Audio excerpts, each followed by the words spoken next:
Well, greetings and salutations, everybody out there in YouTube land. I'm your host once again, Dan Thornton. I want to thank you all for tuning in to today for Lions Talk Live Morning Show Edition.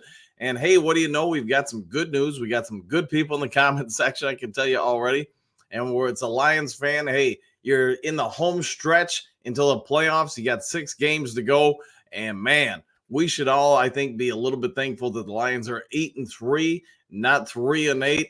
That we're not talking about firing this coach, this general manager, get rid of this quarterback, this offensive line coordinator, or whatever it may be. Hey, it's a new world for Lions fans. And yes, we had the Thanksgiving Day loss, but you know what?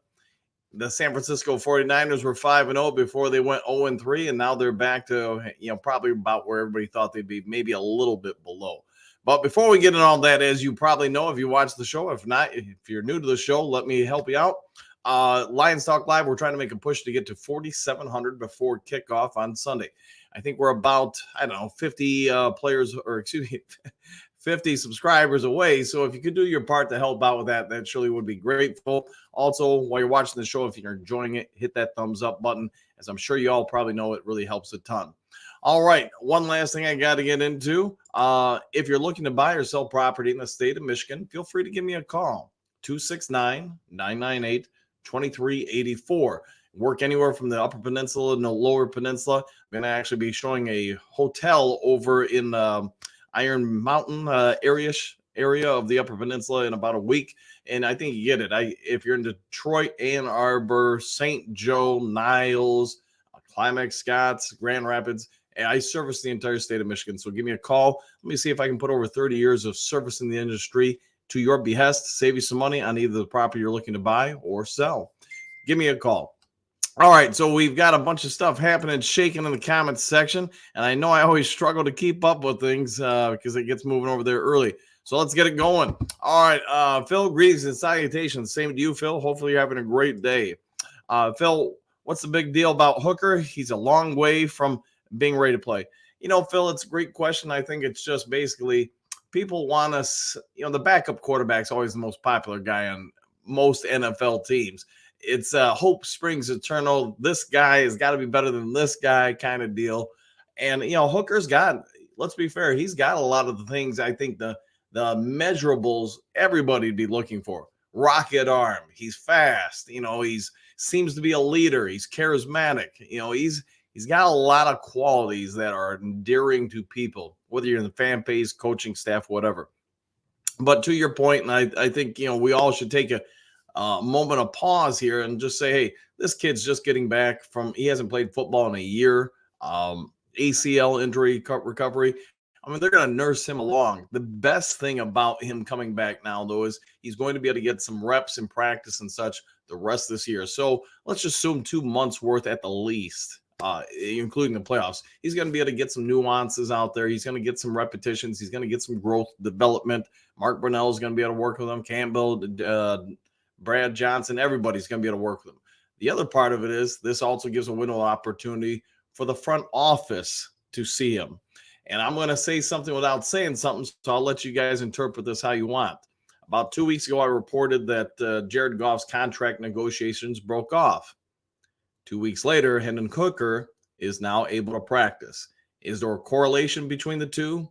Who knows? I'm just going to say is my experience as a coach and general manager and, a reporter for 30 plus years.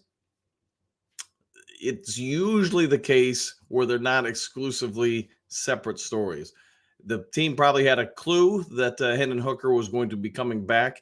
And I'm going to say this. Doesn't mean Jared Goff won't get an extension. Stop right there. Don't start with the hate. But I'm also going to say this. Brad Holmes probably doing his due diligence and saying, let's wait and see what we have out of these 2 months with Hendon Hooker before we decide if we're going to offer a 3-year deal, 2-year deal, 5-year deal, 29-year deal to Jared Goff. Take that for what it's worth. All right, Thaddeus, what do we got? What's all good? What's all good with you? And hopefully you're having a great morning.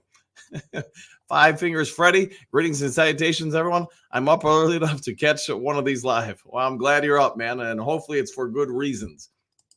Quentin Houston, about back coach, we could use that guy like now.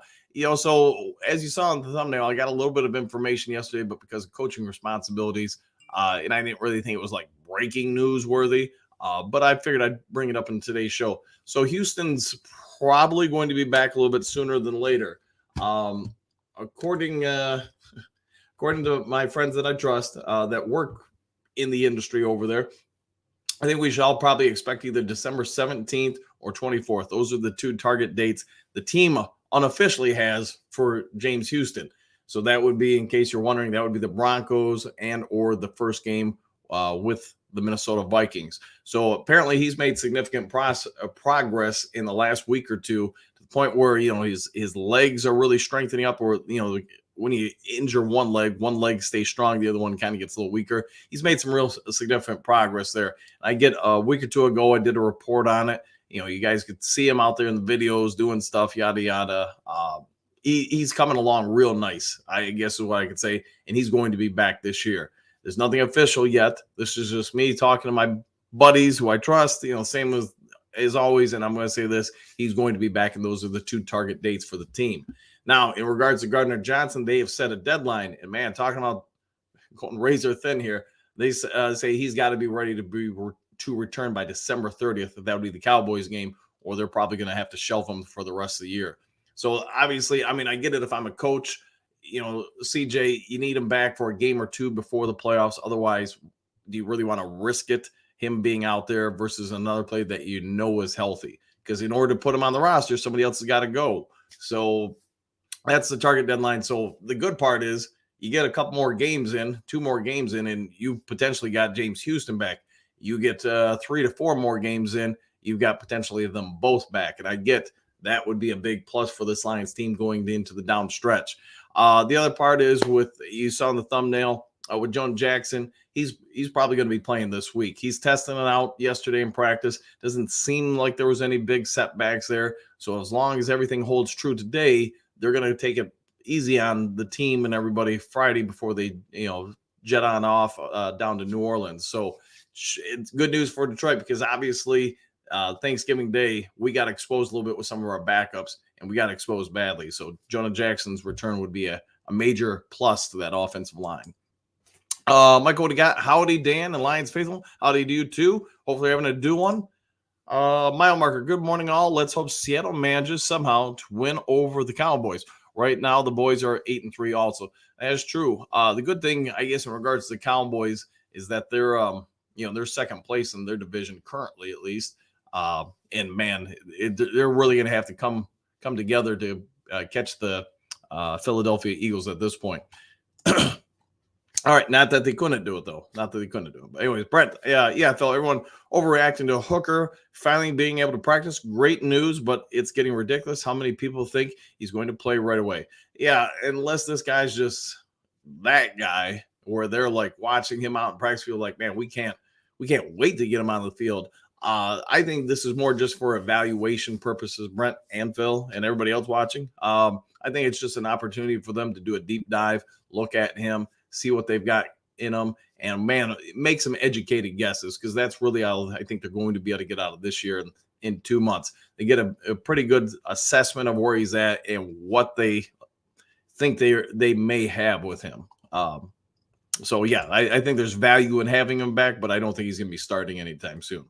All right, Big Eddie, what do we got? Good morning, all, Coach. I think if we get these next 2 games on the north, it's going to be, I'm guessing, hard to catch up with us. So sorry if I murdered that a little bit. Like I said, I haven't had my morning Mountain Dew yet. So anyways, Big Eddie, I think to your point, yeah, I think we'd be hard to catch if we get the next 2.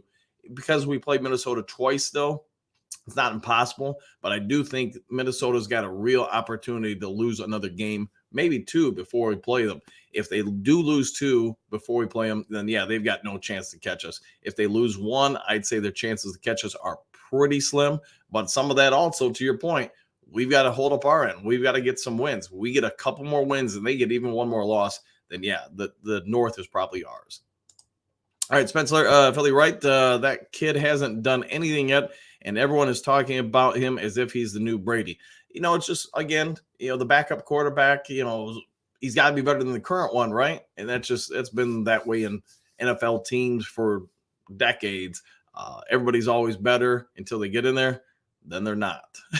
So I think Hooker's going to be pretty good, but how good? Who knows, man? Will he be able to supplant Goff? I guess we'll have to stay tuned and watch. All right, Brent. Good morning, Coach and Duke Crew. Same to you. Hopefully, you have a good one. Jason. Good morning, Duke Crew. May the dew be with you, Coach. Thank you for that. Thank you very much, Jason. Trey, sounds like JJ will be back this week for us, Coach. Is that correct? It sounds like it will be. Yes. It sounds like he'll be back. Again, it doesn't sound like he had any setbacks yesterday, so a good sign for the Detroit Lions, because I'm going to be honest, man. While injuries in a contract year aren't great for anybody, also not having good backups for him is great for that player. So I think a lot of our backups could be, like Scorsdale could be good in time, but he's just not there yet.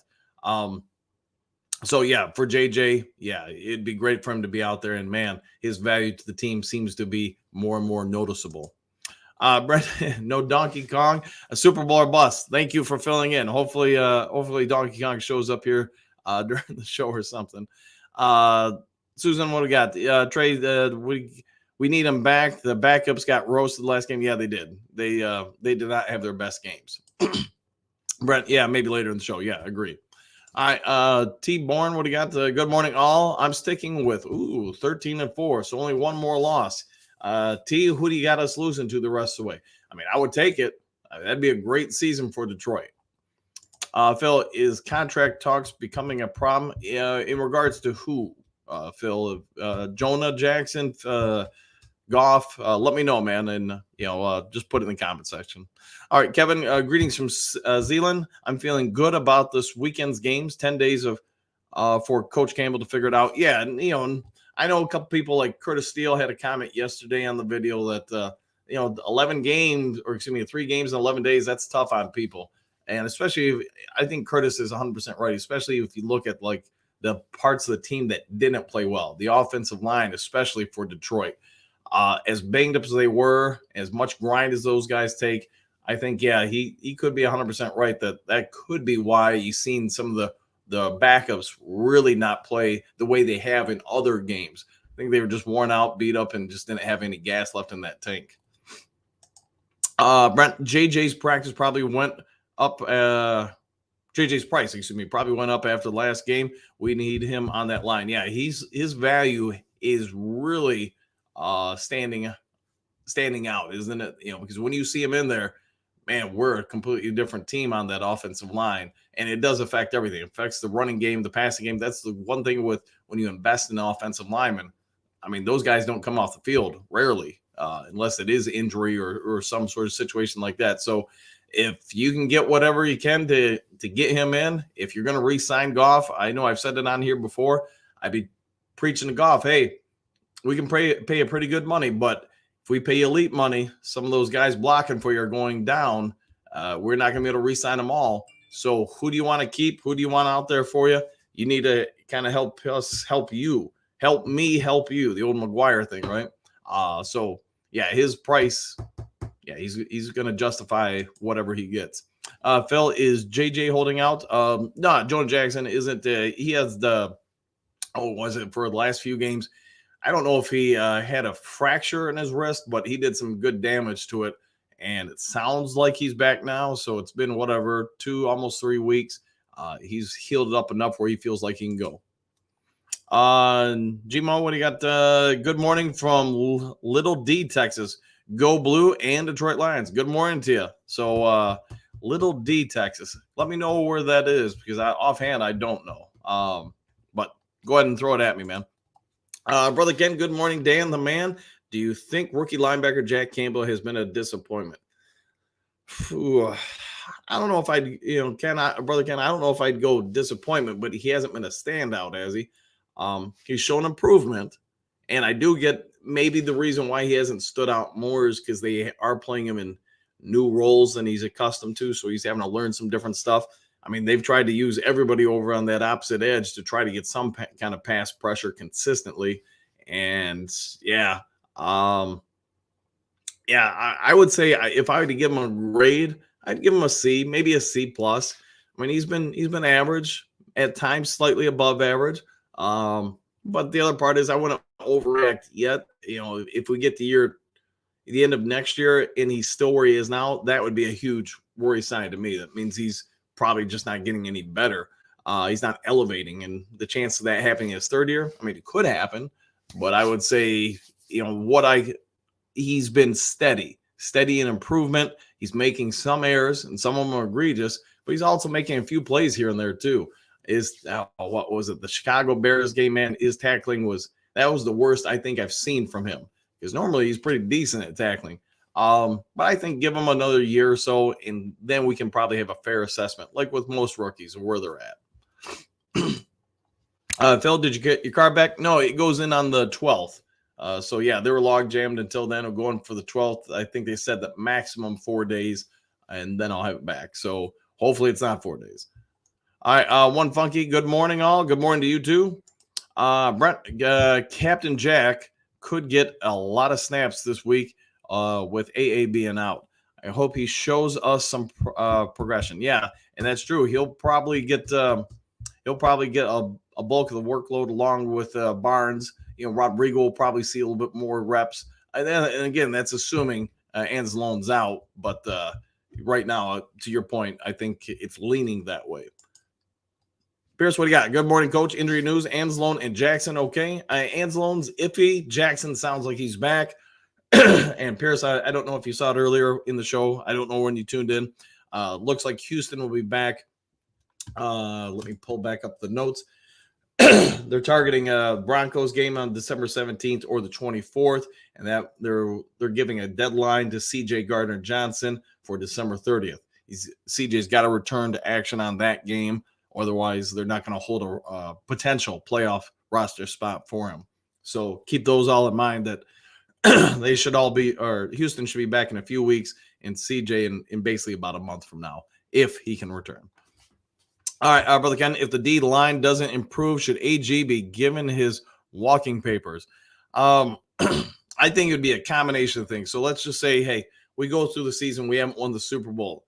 Let's start with that. We win the Super Bowl, they're probably not getting rid of any staff, although they may try to encourage some development here and there. With that's out of the way, let's just say we've talked about the best case scenario. Now let's talk about the worst case scenario. We make it the playoffs and get slaughtered. Go old school 90s style in Philadelphia and lose by 40 or whatever it was. I would say that you're probably, if you're not getting rid of AG, you're probably getting rid of at least the defensive line coach, bare minimum, because it's been that egregious. Also, while it'll be less reported, your scouts in regards to the defensive line are probably all terminated or given their walking papers, whatever you want to say, because they've drafted very well everywhere, it seems, the last 3 years, except defensive line. I mean, Hutchinson, okay, you got that one.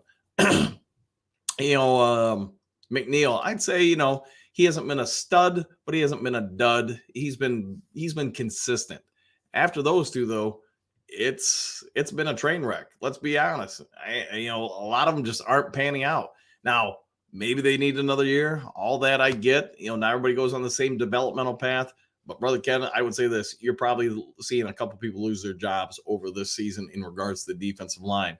Also, if I'm Brad Holmes, I'm having to go out there and say, hey, I've got to revisit my structures, my developments, my plans, my scouting requirements and grocery list, a lot of people will call it, in regards to what we're targeting in these guys. What are we specifically trying to look for that we're missing on, and we're missing badly on? Because that's really been the only area, again, that they busted on, in my opinion. All right, Phil, what do you got? Players in a good deal. The Michigan Duke crew. I would say, the Michigan Duke crew is doing okay. Players, I'm gonna guess everybody's pretty pumped up and ready for this game. So the Lions probably want to come out and reestablish themselves and their identity. They do not want to lose this game, because that would be 2 in a row. And boy, going to Chicago, things could get sour in a hurry for this team. All right, Bit Lady, JJ Watt is not coming to Detroit. If you listen to him on the McAfee show, his wording was so that it is not in his mind. Yeah, I would say at this point, every day that goes by, I think the chance of signing him or anybody goes down exponentially. So to your point, Bit Lady, yeah, it's not looking like they're going to do it. But I do know part of that could be, we talked about it, I think it was yesterday on the show. Lions got like just a shaving over 3 million in cap space currently. If you're going to bring somebody in, you're going to have to restructure some contracts or let somebody go. And I just don't think Brad Holmes in the front office want to kick the can down the road on some of these guys. I think they're looking forward to some expiring contracts, getting some new players in, and that could be the reason why we all want them to sign this guy or that guy in free agency, and they're simply not, just because they want to bite the bullet now and not have to bite it later. So I get it. Yeah, Phil, if you're talking about going to the Yoop and the mountain and everything, yeah, it's going to be a long drive, but part of the job, man, and I enjoy it too. So, all right, one funky on Hooker. With any luck, he would play weak because the Lions have their playoff spot locked up. The last week of the season. So, I mean, if we have our seeding locked up, the division locked up, then you and I have talked about it on the show before. I think that could be a potential spot for the last game of the season against Minnesota for the Lions to say, hey, Teddy Two Gloves, or let's get you out there for a quarter, a half, get you some reps, get you in the flow of things. And then maybe the second half or so, give it to Hooker just so you could see him a little bit. I could see that playing out, and I'd be all for it. Robert, the reason Detroit did not mortgage the farm was with trades is the value of the picks we have. Stay with a long-term sustainable plan. Yeah, and I think you're 100% right on that as well, that Brad Holmes, I mean, it's clear he values draft picks. He does not want to give them up. And when he makes trades, often if he gives up 3 picks to move up around, he wants that higher pick, and he's like, hey, we're going to give you the 3rd and 4th round pick for the 2nd round pick. I'm going to need you to give me like your 7th and 6th as well. So just so he has the same amount of picks ultimately. And I like that strategy. I like it a lot because you still get to bring in younger players and keep them on the cheap, while if you have faith and trust in your scouting department, you're still getting something out of it. All right, Bit Lady, what do you got? Hooker can also help with the scout team for our defense to prep them for a mobile quarterback. Yeah, and they just have to make sure that, he's going to not wear just a red jersey. He's going to wear like a neon red one with, lights and everything, war alarms. You get near him, they don't want him taking any hits. So, but I agree with you. But again, this question is wacky, off topic, but what's your assessment of the Angel Reese debate at LSU, seeing you've coached women's basketball? Boy, you put me on the spot here, man. It's just me. I probably would have handled it a lot differently. I don't know, man. I think you're making, I'll put it this way. You're making something, out of nothing. It's not that I would have just said, hey, I would have squashed it real quick, have a kumbaya moment with reason to say, hey, let's handle it this way, do this or that, and move on from it quickly. I would not have, dragged it out or anything like that. That's me though. Now, if you get into other things down the road, then you probably got to take a bigger stance on things. But I probably would just moved on quickly and just said, hey, let's not repeat any of this. Let's kind of just get into agreement on how we're going to handle these things and have all parties move forward and just be done with it. Because at the end of the day, you're still talking about kids. I mean, they might be 18 to 21, 22, but they're still kids. I mean, they're not adults. And I think sometimes as coaches, we lose sight of that a little bit. Now you start getting to the NFL level or NBA or WNBA levels, then you're talking about adults, especially once they're in the league for a couple years. And a lot of times when I go scouting, like the people I'm assessing, especially you're talking overseas markets, they're 15 to 17 years old and they're on the end of the ropes because a lot of these kids have been in programs specifically to target that sport since they were 8 years old. When they start hitting 14 or 15, that's the end of their career. If they don't acquire, or their company, I shouldn't say companies, if their teams don't acquire contracts for them at a professional level at that point, then these kids are out on the streets. They don't even, half of them don't even know how to read or write. And they're 14 or 15 with no skills and now no future in athletics. It's tough, man. So that's why I try to remind people in regards to like what you're saying about Reese, Brother Ken, it's still a kid. I mean, a young adult, yes, but still a kid. All right, one funky week 18. I'm laugh out loud. I missed the 18 part. Don't worry about it. I knew where you were going with it. At least I was pretty sure where you were going with it. Tim, Lions have any interest in Marcus Peters? I'm surprised if they don't. But again, like we kind of just mentioned a couple minutes ago, Tim, you probably put your question in after or before I even got to it, but I just don't know if they're willing to alter anybody's contracts to bring in somebody. Because again, if they do that, they rewrite the contracts, then they're going to have to move some of that money off this year's books to sign Peters, but you're going to have to move it down a year or two. And I think they're trying to avoid that at all possible. All right, Jesse, if John Jackson isn't playing again and O-line continues to struggle, do you think it's a negotiation tactic on his part to get paid more in the offseason? I don't. Not in his case. Could some players do it? Sure. But given the wiring typically you have in offensive linemen, as far as who they are mentally and internally, and from what I know of Jonah, that doesn't seem the case. My guess is if he's able to go, he's going to go, because the other part of that is teams don't want to buy an offensive lineman with injury histories because they usually don't hold up well, i.e. Big V. Lions took a bit of a gamble on him, and man, he's barely played in the time he's been in Detroit. So typically people want to invest in offensive linemen without injuries, because you've heard me say it before. Once you start beating up that back, that hip, that knee, you can have some surgeries done. You can do some strength training on it or whatever, but it's never going to be the same. And once you start getting injured, typically at the NFL level, you keep getting injured, and more so. All right, Trey, what do you got? I think they still give Goff an extension before really rolling the dice on Hooker. I want to see what Hooker has, but I know the team is not going to throw Goff away after next season. Grand Rising to you too, Trey.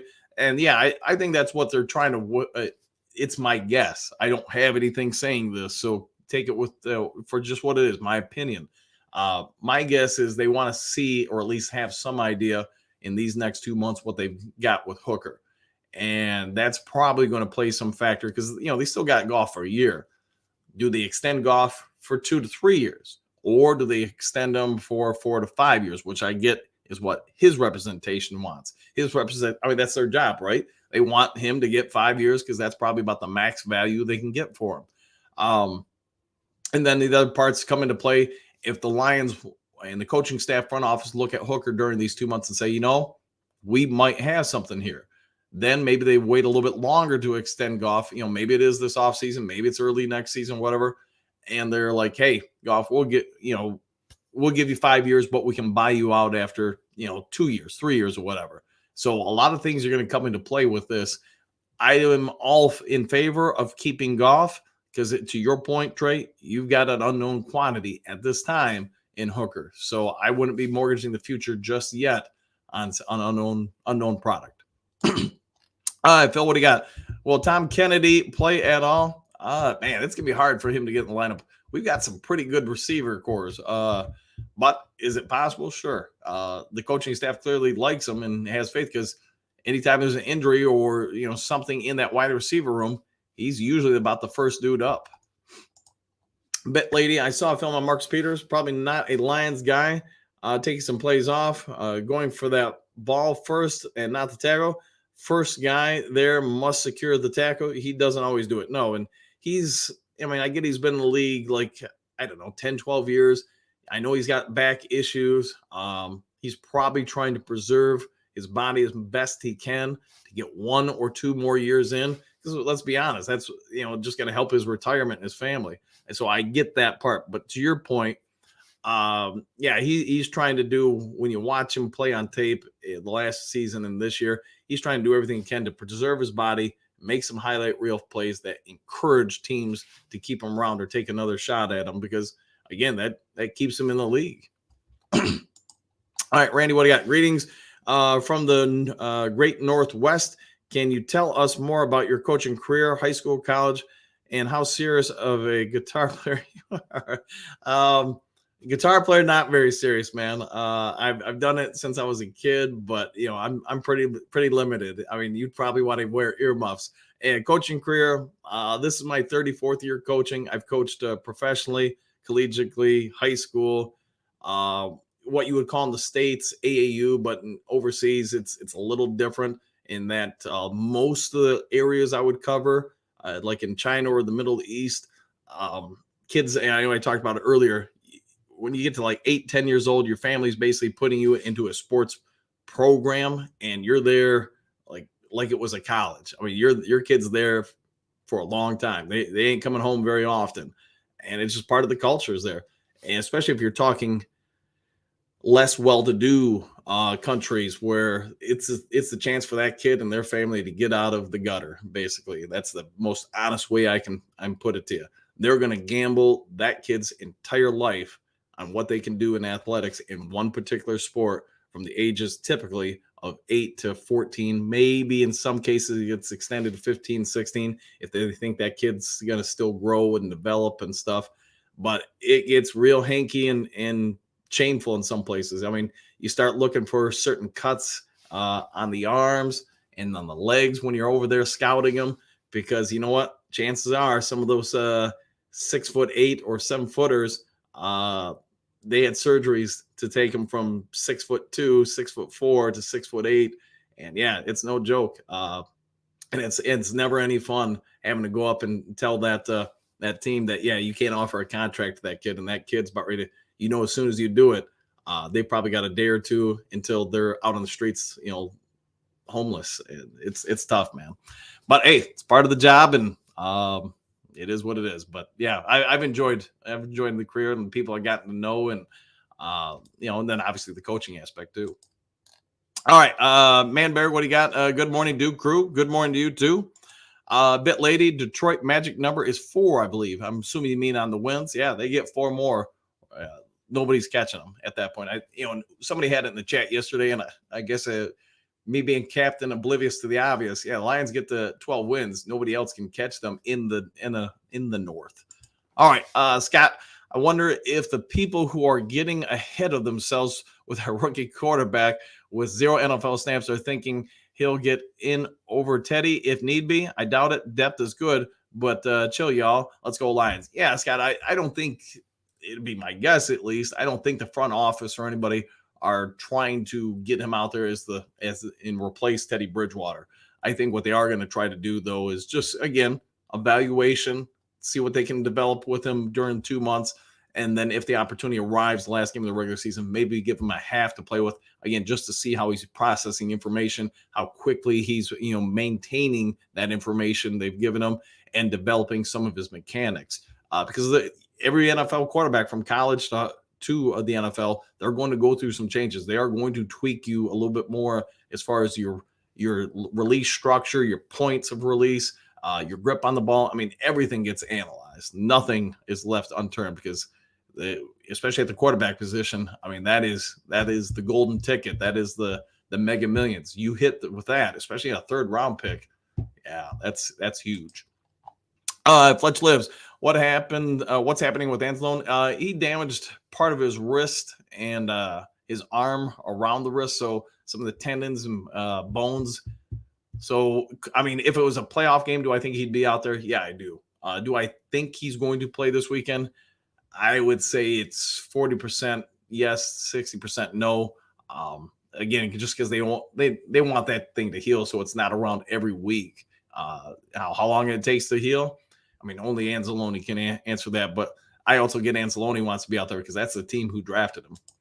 All right, Brent, what do you got? Late in the season, if we're blowing out a team, do we give Hooker reps or play Teddy in case we need him in the playoffs? I think Teddy would get in. I would only see Hooker getting in, like I said, maybe the last week of the season, because he still needs to learn all the play structures, the timing, some of those nuances. Could it happen before the last week of the regular season? Absolutely it could. But to your point, Brent, I think they're gonna make sure that if a quarterback other than Goff gets in, Teddy Bridgewater is ready to go. And then at that point, once you get him some reps, all right, fine. Well, let's see what the kid can do. I would see that unfolding. All right, Don, we got greetings and salutations. Good morning, man. Good to see you out there. Glad to see you out there, man. Hopefully you're having a good one too. Due morning to you and the urn. Typically fair weather Lions fans. Goff struggled a little, and now the sky is falling and asked to move Goff out of here. That would be stupid. This is Goff's team. I would agree with that. Yeah, I do think though they're going to, do their due diligence and see what they have in Hooker. Yeah, Phil. Yeah, JJ and Goff. Yeah, yeah. All right. One funky Goff slappies are the ones that seem to lack comprehension of the Hooker situation. Most people that like Hooker are not saying to start him now. Most just want to see him week 18 and see if he's any good. Yeah. And Motor City imposter, perhaps. Goff is the answer. Always. Goff is the answer. All right. Cruz, what do you got? I want to see Bugs active and Benito and McNeil and Bahama sit on the couple edge guys out this week if we make a difference up front. It could happen. I do think this, though, unless Bugs really has done something to really get the coaching staff to reemerge or embrace him, unless there's significant injuries, I don't see him coming back, but anything's possible. Manberg, 12-5 seems a bit more realistic, but 11-6 would not surprise me. 12-5, nobody can catch you. 11-6, there is a slim chance somebody could catch you. So because somebody would have to win out basically to catch you. All right, what happened with our cap space down to $2 million? I think it's at $3 million, but maybe I'm wrong. Maybe it's $2 million now. Just signing players. We have picked up some free agents over the course of the season. All those things come into play. All right, Ed, what do you got? Good morning, Coach. Another must-win game. The season is so much more fun when you are fighting for a playoff spot instead of a draft pick. Yeah, you're 100% right. So even though we're all bemoaning the loss to the Packers, you ain't wrong, my friend. Talking about playoff seeding and, hey, we win this game and that game, we've got the North. That's a whole lot more fun. That guy, good morning.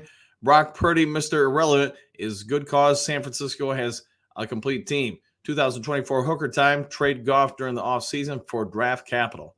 All right, that guy, who's going to trade and what would they give up for Goff if that was to happen? And I'm just asking a question. I'm not saying trade Goff, so don't shoot me, guys. One funky. Goff is the answer to the question. Name a QB that lacks arm strength, mobility, and pocket awareness that people praise like he's the Messiah. I see what you did there. That was pretty nicely done, One Funky. But yeah, I'm not going to say Goff's gone or anything like that. We'll just wait and see what happens. Man Bear, Motor City, man, how are you doing, bro? So is this really the Motor City guy? I mean, I know we've talked in the past, I guess, but I know because of the difference in the spelling, some people have speculated it's not you, but I guess let me know, man. It doesn't matter either way. All right, without Jared, this team would crumble. It would be different, wouldn't it? It would be different. And Hooker will be draft bait for trades. Ooh, that's a thought. Could they give up Hooker for draft capital and keep Goff? That is something. With Anzalone out, Campbell will play his natural position. That's also true. Him and Barnes will split the reps back there, and then Rodrigo will be one of the other options in there as well. Remember, all is well. Thanks for asking. Okay. Manny, are you all settled in yet in your new place? All right. Dave Barnett, we have a decent outside chance in the Super Bowl. With another Holmes off season, we may have a decent inside chance. Yeah, I know you were mentioning that yesterday, David. I thought that was a great take, man. Great take on that. Goff is competent, but without the O-line, this team crumbles. Yes, I would say, yeah, we're very reliant on the strength of the offensive line. Not exactly getting things together. Well, hopefully move is going well, man. We need both CJ and Houston back. And I think there's, without question, Houston's going to be back. CJ, I mean, just because of the timetable they put on him yesterday, that's going to be a little tougher. I mean, he's got to be ready to go and suit up by that Cowboys game, and I get it. They're going to shelve him because they need to then focus on the playoffs. All right, Jason, does Hooker fit our offensive scheme and style when he finally gets reps? I would say this, maybe not this year, but let's play two scenarios here. One, you're keeping Goff, then yes, Hooker's going to have to fit what you do. Two, you get rid of Goff and you're saying Hooker's the guy. You're going to build everything around Hooker as far as the offense at that point. So Jason, I guess that'd be my quick answer to your question there. All right, one funky one I got. Yes, Hooker fits. He can throw the intermediate routes and fakes handoffs. Okay, yeah, that is true. That is a good point. Excuse me. Dave, is it reasonable to trade a star we love for draft capital like we did Stafford? I guess it depends on who you're talking about trading. Stafford being a quarterback, that's going to be enticing to a lot of teams who, especially felt like they were on the cusp of winning it all. Now, if you're going to say, hey, you're going to trade Goff, then I guess the question becomes who trades for him, because it would have to be somebody who doesn't have a quarterback that feels like they're just a quarterback away.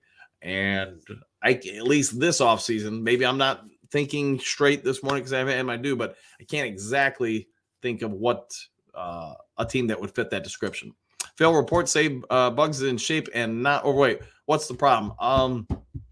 Phil, I think I put it out, whatever it was, like 3 weeks ago now. Him and AG got into it. They got into it pretty heatedly. No, they didn't throw blows or anything like that, but they got nose to nose, face to face, and they had a good conversation, I guess we could say. And because of that, on top of what happened at the start of the season, they've shelved him ever since. And I'm guessing that means unless there's an injury, Bugs isn't getting back on the field for the Detroit Lions. Motor City, Goff will lead this team. Goff will lead is to a 5-1 record to finish this season, I believe. I would take it, man, because we go 5-1 down the stretch here. Ain't nobody catching us for the North. All right. Recall last year after the bye, we were tromped. Fans said fire the coaches. After that, we went on to win all but one game. I'm an optimist. Me too, man. I mean, when you're going to coach or be in athletics, you got to take a broader stance instead of saying every game's a unique thing. It's just hard to win game in and game out. And you know what? The players are just as human as you and I. They're not going to be at 100% all the time. They're not going to play their best. And sometimes the opposing coaches find flaws in your game that you don't readily have the answers to. If you don't have the answers to it, usually that means you're going to struggle that game. And then you got to figure it out afterwards. Yeah, I knew we were going with them. Yeah. Lone Wolf, 5-1 to end the season would be awesome. It would be 1,000%. All right, Cruz, I would say get bigger in the middle, roll Kaminsky and Josh, have them play more on the edge a little bit more. Yeah, and I'm surprised they haven't with Kaminsky, because that is where he seems like he was the best last year. Not that he didn't do well inside also, but it is a different world inside versus outside. Ronald, how encouraged are you by the rest of the season? Go Lions. I'm going to say this. If we go 500 the rest of the way, I won't be disappointed. I won't be happy. We going 4-2. I think I'm real happy. Anything above that's just gravy. I'm going to take a stance back and just look at the whole season when it plays out and it's done and say, yeah, this was good, this was bad, or whatever. I try not to just break it down on 1 or 2 games, even though we can be disappointed with the outcome and the results of a singular game. The coaching staff's clearly developing. I've said that a lot. A lot of the younger players we have on the team are developing as well. So if you keep all that into factors and, try to focus on the season as a totality, not an individual, I think we're all going to be pretty happy with this in the end result. Can we all get greedy and say, man, we could have the number 1 seed, man, we could be in the Super Bowl? Absolutely. But if our stance with this team and this franchise based on just the last 3 years during this regime are that, man, you need to make the Super Bowl or it's a bust, which I get and Donkey Kong and others want, I get it. But we also have to be aware that less than 24 months ago, these guys were just getting here and, man, or maybe it was a little over 24 months, but you get the idea. They didn't have anything to work with. They didn't have a quarterback that was a known quantity that had a good history. Because Goff at that point, let's be honest, the vast majority of the league did not want Goff. The offensive line was not what it is now. The defense was pretty talentless. The offense, man, when they first took over, there's not a starting receiver on that team when we played the 49ers. That is, I don't think any of them are even in the NFL anymore. So that just goes to show you how much this team has changed. The running backs are different. The tight ends are different. They've done a pretty good job in limited time getting us here. But are there still pieces missing? Yes. Do the coaches still need to improve? 100%. And so I'm encouraged by what has overall happened. We go in 6, though. That encouragement may be gone. One funky. If the Lions are 1-4, Goff won't play Week 18. I would agree with that. Teddy and Hendon will. I don't understand why Goff slappies want him to play Week 18. Maybe they got him on their fantasy football teams. I mean, that's about it. Now, if I would say this one, funky, I wouldn't be mad if the team said, all right, we're going to give you a series, maybe 2, and then you're out. So you're going to play half the first quarter, more than likely, and then you're out, just to keep everybody fresh on that offense. I'd be, to your point, getting him out, I'd also get that offensive line out too, because those guys, they're showing if they're beat up, if they're not ready to go, we're a completely different offense. I'd be protecting them as best I could. Cuz, what do you got? Play Bugs, McNeil, Bahama, and Benito on the inside. Yeah, I'm. It's not my call though. I just kind of report the news, and Bugs is on the outside looking in at this point. Goff should be in MVP race. Well, I think at one point he was. I think the last 2 weeks though have probably knocked him out of that consideration. Maybe I'm wrong. Maybe he wins the thing. Good for him if he does. Lone Wolf, they need to play Bugs. I agree, but I don't think they're going to. But I hope both sides come together and work that out, because I think it'd be best for the team if he's back out there. Dave, is JJ struggling enough at corner? We maybe should try his backup for a few snaps. If they haven't pulled him yet or moved him to the number 3 or 4 corner spot, my guess is what they're seeing in practice from the other guys, he's the best option. And that's, I mean, I get we all want to hope that the next guy that we haven't seen, the unknown, is better than the guy we are seeing, but it's rarely the case. I mean, usually if you think that coaches are good at evaluating players, and that includes the front office, then you have to believe that, you know what, they've made their evaluations and everybody else at the cornerback spot simply isn't as good as Jerry Jacobs. All right, Randy, Lions cap space is under $3 million. There isn't a bunch to go shopping with for what they need, even at Dollar General. Yes, Brad might be struggling to spread that money out if needed at the good old dollar. All right, one funky. I find it funny. Everyone screams they trust Brad Holmes with the draft picks, but then the Goff slappies scream Hooker is trash. So do the Goff slappies not trust Holmes, or they just hurt he took a quarterback? There's probably truth across the board of what you just said, man. All right, Lone Wolf, this offseason, Lions must address the defensive line. Yeah, and that may be their plan, because you think about it, they're going to have a few guys with expiring contracts, Harris, Romeo Quara, that's going to free up some money just with those guys. They're going to be able to go and target some people, but to my point at the trade deadline, that's also why I wanted them to go after Montez Sweat, just basically pay him their money. But I also get that Chicago moved their pick up to a second rounder. So you know what? I get it. You're not giving up a first rounder to get him. All right, Justin, Hooker is not playing at all this year. If anyone plays, it's Teddy, not Hooker. Yeah, I think Teddy is going to play. I just also think that there is at least some window of opportunity that perhaps Hooker gets, like a quarter or something like that. All right, Don, what do you got? If you think Hooker doesn't have a chance to outduel Goff at some point, you don't know ball. Yeah, and I think they're going to do everything they can next off season to try to make that happen. They're going to put them through. They're going to put them all through training camp, OTAs, and stuff, and see what they have. And it's Goff's job to lose. It's at least currently. All right, Dominic. Good morning from Texas. Down goes Dallas, 31-37. I'd take that. Let's go Lions. Yeah, that would be a good one. Don, don't get Lions fans. They are about the name on the back of the jersey instead of the logo on the helmet.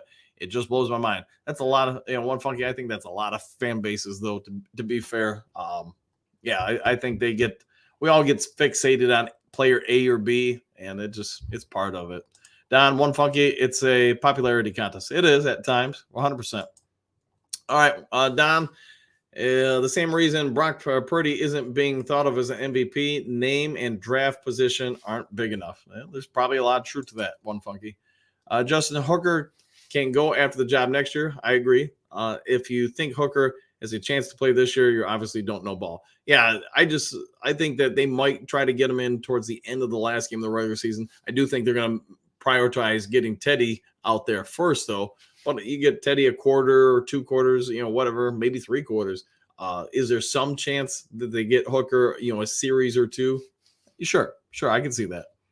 Not wanting to see Hooker in Week 18 this year is just ignorant. Yeah, they might not play him. I'm just saying I could see it happening. All right, Manifest My Destiny. Good morning, Dan. How is the family doing? Doing well. Thank you for that, Manifest. Do you have a final score for your Lions-Saints game? Who do you like in the Eagles 49ers game? I'm going to take the Lions 28, Saints 21. So 7-point game. As far as the Eagles 49ers, I'm going to take the 49ers in that one, even though I probably want the Eagles to win, just to help out the Lions. I think, it's more realistic at this point. We can get the number 2 seed than the number 1 seed. So I'm hoping the Eagles win, but if I got to pick, I'm going to take the 49ers. All right. When do you think if Goff has another 3 turnovers against the Saints, Teddy goes in? Ooh, that's a good one. I guess, man, I'd say it's possible, but I think if you do that, the coaching staff's also where Goff mentally is probably done. You probably don't get him back this year, not unless there's an injury to Teddy Bridgewater. So I would say, yeah, man, that's a slippery slope right there.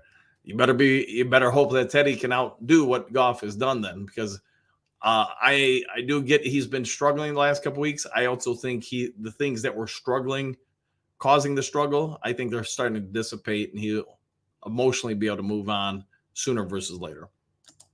All right, Phil, Red Wings lost a tough one last night. I haven't watched them, man, since probably the early 2000s, so I'm pretty oblivious to Red Wings chatter. So sorry about that, Phil. Can't help you with that one. All right, Derek, has any team picked up Suya? I don't believe so. David, is Julian Okwara second best at pass rush from edge per snap this year? Gosh, that's if he is, man, that's a damning statement for this defensive line, because he's had some moments, mostly in the preseason. It's just, man, he struggled over there like everybody else. But the entire defensive line, especially the last month, has just struggled, maybe even longer than a month. Yeah, I guess, David, I'm not 100% sure how to answer that one. One funky. When I bet you Teddy would love to, but I think it depends on the turnovers and the game situation. Agreed with that. Bro is our third quarterback at this point. Yes, but maybe not for long. Michael, what do you got? Did you read the Anselon story? I do not think he plays this Sunday because of injury and wife having a baby. Yeah, there's a lot of factors going in, but as far as the on the field stuff, yeah, the wrist I think is the biggest concern. All right, Southwest here. Rodrigo is going to play offense, defense, and special teams. That's too much with Anselon out, or have him just playing offense and defense. You got a point there, because he's been playing all 3 for maybe 2 months now. And to be fair to him, as a fullback, he really has progressed. I think his longevity in the NFL is going up exponentially because of his growing skill base. Everybody's looking for a special teamer, one that's a standout, which he is. The fact that he can play linebacker and is actually pretty good against, the run aspects of his position. It's when he gets into coverage that really he lacks, and he lacks pretty badly. And now you're adding another dimension with him being able to play some dimensions of offense. For what you're going to have to spend on this guy, whenever the Lions, if they re-sign him or if he goes off to another team, whoever gets him, you're getting good value for that. And so I'm going to guess he's going to play in the league for a while because of this. All right, what do you got, gun guy? Goff as Lions to best start of a season since the 60s. Stafford never did that. No, you are correct. Stafford never did that. Kramer never did that. Kramer won a playoff game, though. Pete never did that. You can go down the list. Danielson never did that. There's a lot of guys that you could throw on that list. So Goff has done something, and we all probably need to give him more credit than we're currently giving him because of that. Phil, isn't CD Deuce, not CJ? Yeah, I get he changed his name. I still call him CJ. So sorry about that. But you are correct. Southwest, we need more athleticism and better coaching on the defensive line side of the ball. I would 1,000% agree, especially if you're talking about that defensive line. I get the idea of what they were doing with it. You want to stop the run. You want guys that are big, stout, that can really eat up those lanes. But you still got to be able to get to the quarterback. This is a passing league. And if you can't, things get real dicey in coverage in a hurry. So you're right on that one. Hey, Phil, thanks for that, man. I'm going to have a Mountain Dew, and if Jen's not listening, a hot dog at Circle K today. Thanks for that, man. Phil, leave the cashier tip for me. I will do that. Yeah, I will do that for you, man. I'll leave a tip for Bobby. She'll be very thankful, and I'll let her know that that's from you. Matthew, what did I miss, boys and gals? Not too much, just a lot of Lions chatter. The only thing I'd tell you there, Matthew, is that per last night, the Lions are targeting December 17th or 24th for Houston's return. They have given a deadline to CD Deuce, CJ Gardner-Johnson, former name, of December 30th for his return. Otherwise, they're going to not give him a playoff spot or a spot because they're focusing on the playoffs, I guess is what I should say. All right, a couple more here, and then it's probably due time for me. One funky, if Goff gets traded, I see him and Atlanta has a solid fit. Dome team with a solid O-line and good weapons, and they do have a running game. That's not a bad call for you, man. Now, one funky, what would Atlanta give up for him? What would be a realistic return for Detroit in your scenario? A bit lady, I mentioned a few weeks ago, if you remember, the Lions' formula for being competitive from here is one, effective run game, 2, pass protection for Goff, 3, win turnover ratio, minimize turnovers. Yeah, I would agree. Still rings true the last couple of weeks. Yeah, it's just unfortunately they have shot themselves in the foot a little bit. All right, Thomas, what do you got? Just curious, I missed something at the beginning of the season. Why is Q Cephas indefinitely suspended? Gambling. He gambled on NFL games, so we'll see if a win or if he's ever reinstated by the NFL. All right, one funky on Kaminsky. I think losing Capers and bringing in Fox is the problem. Fox is more of a traditional 4-3 guy, where Capers is a 3-4 guy. Just my thoughts on it. Yeah, I'd say you're pretty right. A bit lady Thomas, he was spent by the end for gambling. Fox is not Fox died. Okay, I agree with your formula, bit lady. Yeah, thank you. All right, bit lady on top of stuff. Yes, she is. Ryan Hooker to Vikings for 2024 25 draft picks. All right, Ryan, what draft picks though? That would be my question. But man, you're not wrong. The Vikings, that would kind of fit the bill. Don, one funky, if Goff doesn't have a rebound week, watch how the Goff lovers flip on him. Typical Lions fan base, seen it 1,000 times. Yep, I would agree. Gun guy Hooker equals draft capital. A team in need would give a second good move by RGM. You could be right. I could see that happening. All right, a couple more here. Derwin, all thumbs. All right, Don, man, we're not trading a damn Hooker. Stop acting like Goff is responsible. Stop it, please. All right, I will try to stop that. All right, one funky Don, good chance, but this Goff love seems stronger than any of seen before. It reeks of Rodney Pete love, doesn't it? One Southwest Lions, I would not trade Hooker. You need a good backup, and who knows, down the line he could be a starter. Yeah, and to your point, you're going to have him on a very team-friendly contract for a couple years. So having a good, strong arm, athletic, developing backup quarterback, you could have worse scenarios. Somebody offers a first-round pick, though, I might be tempted. All right, Doran, do family. Bet money. Goff has a breakout game. He sees all of the cameras waiting to talk to Hooker. I would agree. He's probably aware of the situation. He's probably aware that everybody's talking about Hooker, and it's just the nature of the beast. The next best player is the backup quarterback, and everybody's always trying to look for them, trying to talk them up, trying to make them into the second coming of whoever you want to say. But that goes with the turf. Goff has struggled a little bit, And I'm going to say this, it's an unavoidable situation. When you struggle as a quarterback, the fan bases are always going to want the next guy. So it is what it is. All right, last one here.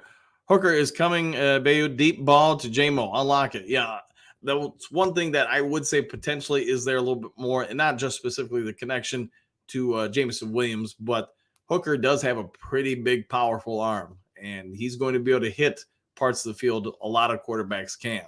So we'll have to wait and see what shakes out, because let's be honest, guys, nothing's happening this year. That's stuff for the off season. But anyways, Derwin, yeah, have a great day, everyone. Same to you. All right, guys, I'm going to go ahead and get out of here. Go get that due. Go get on to the day. Hope you all have a great one. If you haven't yet subscribed to Lions Talk Live, see if you can help us out here. We're trying to make the push for 4,700, and I think we're about 50 away, maybe a little bit less than that. So if you would, go ahead and hit the subscribe button. Everybody hit the thumbs up button. And if there's some breaking news later today, I'll try to get it to you as quick as possible. Otherwise, we'll see you on the next Lions Talk Live. Take care, everybody.